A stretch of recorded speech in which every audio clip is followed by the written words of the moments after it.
Meanwhile, more drama about another royal, Catherine, Princess of Wales. More media hoo-ha that she apparently photoshopped tiny details of this wonderful picture of the late Queen with the great-grandchildren. I mean, seriously, does anyone care?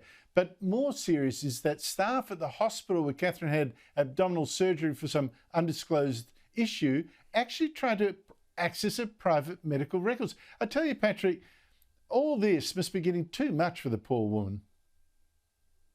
Yeah, absolutely. No, really, really shocking news, this, about the idea that somebody who's unauthorised are trying to access her medical records and presumably sell them off to the highest bidder. It harks back to the really bad old days as well of journalism in this country, and also as well, you know, kind of investigative stuff that used to go on at hospitals. They are launching an investigation. One thing I will say though, Andrew, is that this has been an absolute PR disaster, not caused by Kate, but for whoever the Muppets are that are advising them or doing their media. You know, the Photoshop picture is one thing, creating a vacuum after vacuum after vacuum, a couple of other mysterious pictures.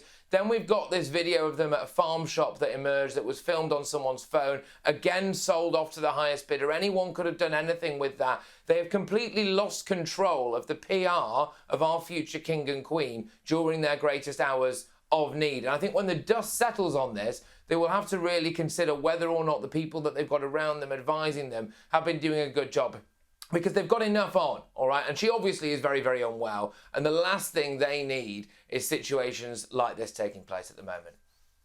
I don't know why they just didn't auction off the original untouched photo for charity, make a joke of it and a good cause of it, and that would end that.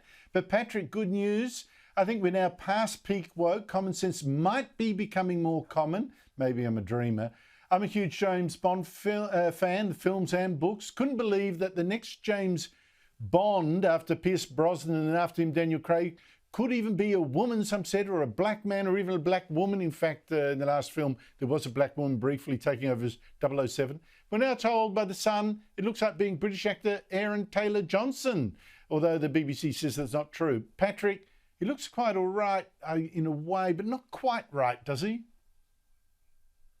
Well, I suppose you can work wonders, can't you, in the film industry? I think the BBC say it's not true because they don't want it to be true. We all know who the BBC, I'm sure, would want to have as James Bond, and that is Dylan. That is Dylan Mulvaney, okay? It's time to have Dylan Mulvaney as James Bond. No, look, shock horror, okay? James Bond is a straight white male. Don't mess with Bond. Bond is a hunky man, a bit of a womaniser who shoots bad guys. He is not an electric car driving, pink hat wearing vegan. He's a Scottish just leave Bond alone.